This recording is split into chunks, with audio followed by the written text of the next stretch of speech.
Bem-vindo, meus irmãos, a mais uma lição da nossa Escola Bíblica Dominical, da sala virtual da nossa EBD. Nós estamos no último trimestre de 2024.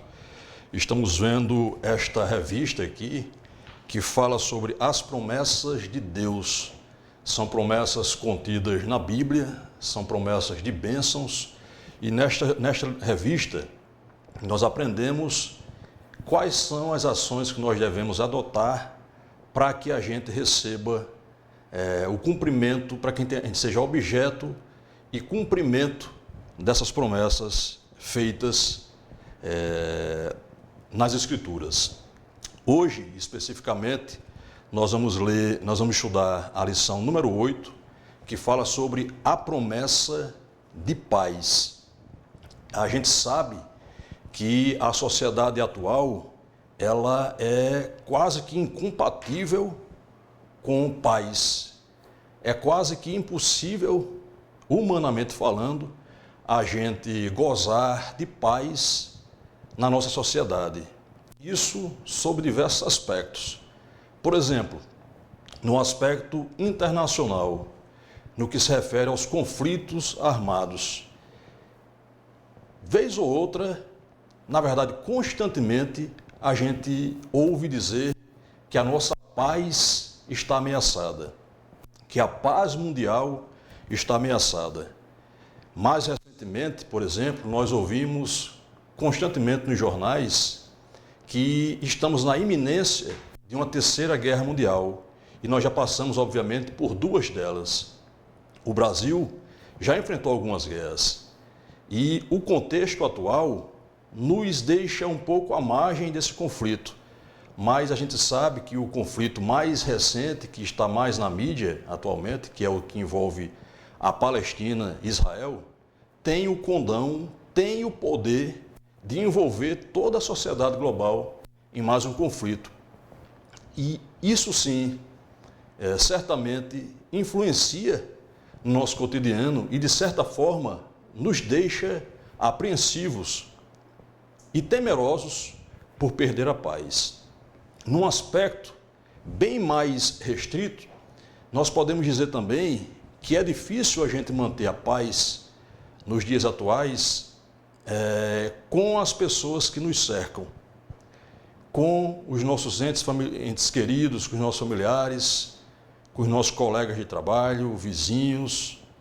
A gente sabe que as relações pessoais também são um campo onde é difícil manter a paz. E existe uma coisa onde é ainda menos propício a manutenção da paz, que é o nosso ambiente interior. O nosso interior, ele sofre tanto influência desses conflitos em escala global, como ele também sofre a influência dos conflitos interpessoais somados ao nosso complexo interior. Dificilmente a gente consegue encontrar, nos dias de hoje, alguém que possa dizer que tem plena paz interior. Ou seja qual for o aspecto que a gente foque o nosso olhar, a gente vai ver que paz é um bem difícil de ser alcançado. Todavia, a Bíblia nos promete paz. Existe promessa de paz no Velho Testamento e existe promessa de paz no Novo Testamento. E se a gente é cristão, e se a gente acredita na palavra de Deus e a gente não tem paz, das duas coisas uma. Ou a gente não acredita realmente na Bíblia, ou dois, a gente tem negligenciado essa promessa. E sabendo que a paz é um bem tão precioso, a gente hoje vai aprender que a gente não pode negligenciar isso, porque isso interfere demais no nosso cotidiano. Então vamos falar, por exemplo, de que forma a sociedade mundial promete paz. Como já foi dito, a sociedade global e mesmo a gente nos nossos relacionamentos interpessoais temos dificuldade de manter a paz. Mas o mundo propõe também algumas soluções para esse nosso conflito permanente. E o mundo diz que para que a gente tenha paz, é preciso a gente estar distante dos problemas. A gente ouve conselhos, por exemplo, para que a gente se afaste de pessoas problemáticas. A gente deseja muitas vezes uma viagem, deseja muitas vezes ir para a praia, ficar numa rede, longe dos problemas, longe dos trabalhos, longe das dívidas, longe, enfim, de qualquer problema. De forma que, para que neste mundo, por meio de coisas dadas pelo mundo, no sentido da gente ter paz, a gente só consegue imaginar essa situação no momento em que a gente tenha completo distanciamento de todos esses conflitos. Mas a gente vai aprender hoje que a paz que a Bíblia diz, ela não exige que a gente se afaste dos problemas. A paz que a Bíblia, que Cristo especificamente nos promete, é uma paz que deve reinar no nosso coração, independentemente das circunstâncias, porque ela excede todo entendimento. É aquela paz que a gente deve ter, mesmo com dores surgindo ao nosso redor. É aquela paz que a gente deve ter, mesmo distante dos nossos entes queridos, mesmo sob a ameaça de morte. Essa é a paz que Cristo nos prometeu. No Velho Testamento, para começar um pouco a explanação sobre como a Bíblia trata da paz, existem diversas referências à paz. E a paz no Velho Testamento é designada pelo termo shalom. Todos nós conhecemos esse termo shalom. E shalom é uma palavra que tem um sentido muito amplo. Designa tanto paz no sentido estrito, como também designa quietude, repouso, saúde, prosperidade e segurança. Ou seja, quando os hebreus estavam falando sobre paz, eles consideravam a paz com esse sentido bastante amplo, no sentido realmente de ter uma completa tranquilidade, seja em relação à segurança contra os vizinhos que eram inimigos deles, seja também em relação à saúde física, à prosperidade financeira. Então, para os judeus, Shalom designava uma completa satisfação, uma completa tranquilidade, né? Interessante, meus irmãos, que a gente muitas vezes lê o Salmo 91, né, que diz: aquele que habita no esconderijo do Altíssimo, à sombra do Onipotente descansará. E a gente vê que esse salmo, ele contempla muitas bênçãos, né? Praga nenhuma chegará à nossa tenda, seremos livres da peste perniciosa, da seta que voa de dia, da mortandade que assola o meio-dia. Diz também que 10.000 cairão ao nosso lado, 1.000 ao nosso lado, 10.000 à nossa direita, e a gente não será atingido. É um salmo assim, repleto de bênçãos, que para os judeus designava a completa paz. E a gente, muitas vezes, quando a gente lê esse salmo, a gente diz: não, esse salmo é abençoador demais, eu não consigo imaginar uma pessoa que viva todas essas bênçãos. E às vezes a gente imagina que esse salmo não foi feito para uma aplicação pessoal, né? Só que ele foi sim feito para uma aplicação pessoal. A paz completa que esse salmo designa e aponta, ela é possível de alcançar. Só que essa paz que a gente pode inferir desse salmo, ela é condicionada. Condicionada a quê? A gente vai ver que o próprio salmo condiciona isso. Ele vai dizer: aquele que habita no esconderijo do Altíssimo, à sombra do Onipotente descansará. Para que a gente usufrua de todas essas bênçãos contidas no Salmo 91, é necessário que a gente habite no esconderijo do Altíssimo. Aí eu pergunto, você conhece alguém que habita no esconderijo do Altíssimo? É muito difícil a gente habitar, porque habitar significa morar com anos de permanência, constantemente. E os nossos pecados, as nossas falhas, muitas vezes impedem que a gente de fato esteja no esconderijo do Altíssimo. No máximo, meu irmão, a gente frequenta o esconderijo do Altíssimo. No máximo, a gente visita. Muitas vezes nós nos afastamos completamente do esconderijo do Altíssimo e a gente só recorre ao esconderijo do Altíssimo quando nós estamos com problemas. Então a gente não habita no esconderijo do Altíssimo. Deveríamos habitar. Sabemos que é algo difícil, mas se está na Bíblia como uma promessa, certamente está ao nosso alcance. E a Bíblia cita, né, Enoque, que andou com Deus, e não há notícia de que Enoque tivesse praga alguma atingindo a ele e a sua família. Enfim, era uma pessoa que andava com Deus. E esse salmo, os estudiosos dizem que ele foi feito por Moisés. E Moisés também era alguém que habitava no esconderijo do Altíssimo, né? Moisés estava com o povo hebreu numa época de conflitos constantes, de ameaças dos países vizinhos, em situações de higiene muitas vezes complicadas, né? E para ele ter a inspiração de escrever esse salmo, certamente ele falava com autoridade a partir da sua própria realidade. Então, assim, se a gente quiser todas as bênçãos contidas no Salmo 91, a gente tem que saber que essas bênçãos estão condicionadas a gente estar habitando no esconderijo do Altíssimo.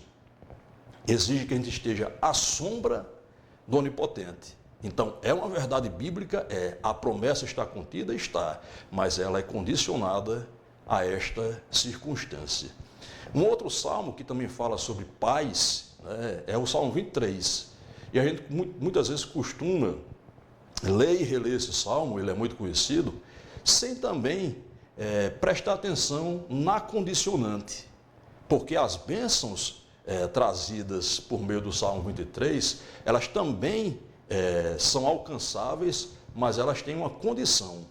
E que condição é essa? Se a gente for refletir bem sobre o Salmo 23, a gente vai ver que ele faz uma ilustração como se nós fôssemos ovelhas, né? É como se no reino animal, se eu fosse um animal, eu fosse um carneiro, por exemplo. Uma irmã seria ovelha, os filhos seriam cordeirinhos. É como se nós fôssemos, imagine aí, uma situação em que sua família é uma família de ovelhas, né? O carneiro, a ovelha e os cordeirinhos. E imagine que vocês estão em um curral, né?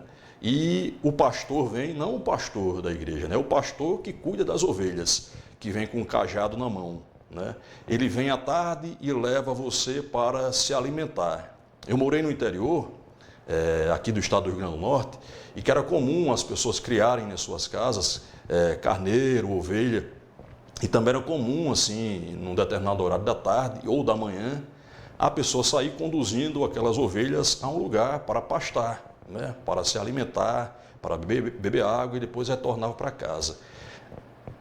De acordo com o Salmo 23, a gente precisa, para alcançar as bênçãos que o Salmo 23 traz, escolher um pastor.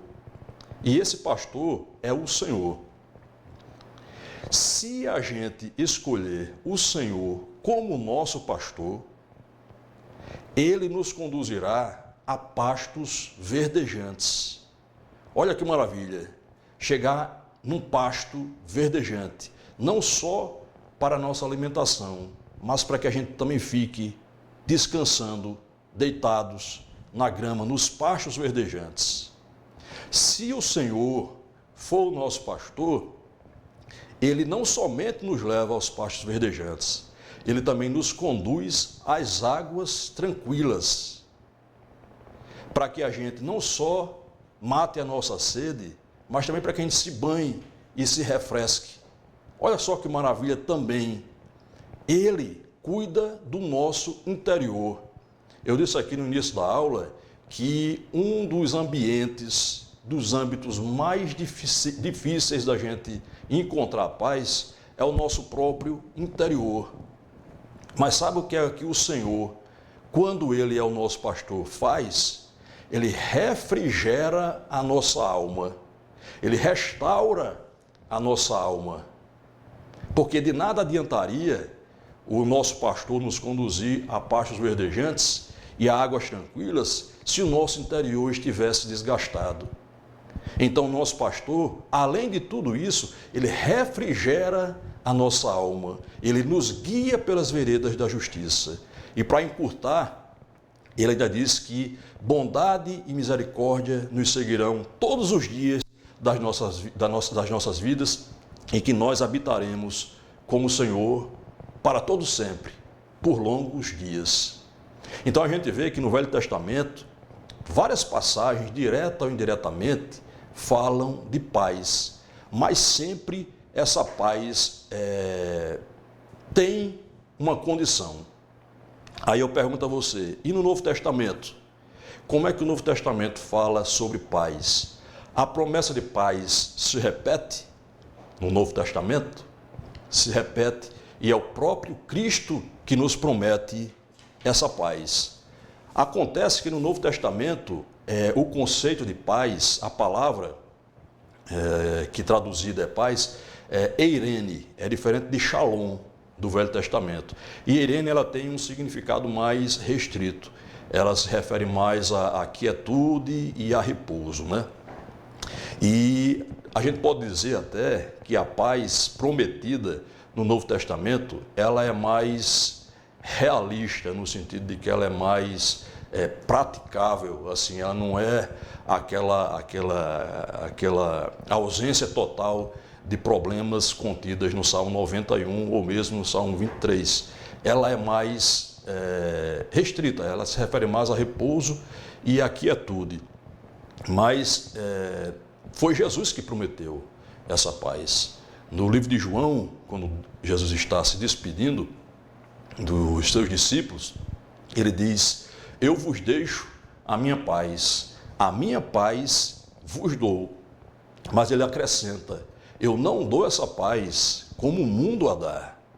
Como há pouco tempo eu falei, o mundo nos dá a paz por meio de prazeres, de drogas ilícitas, ou de viagens, ou de ausência total de problemas.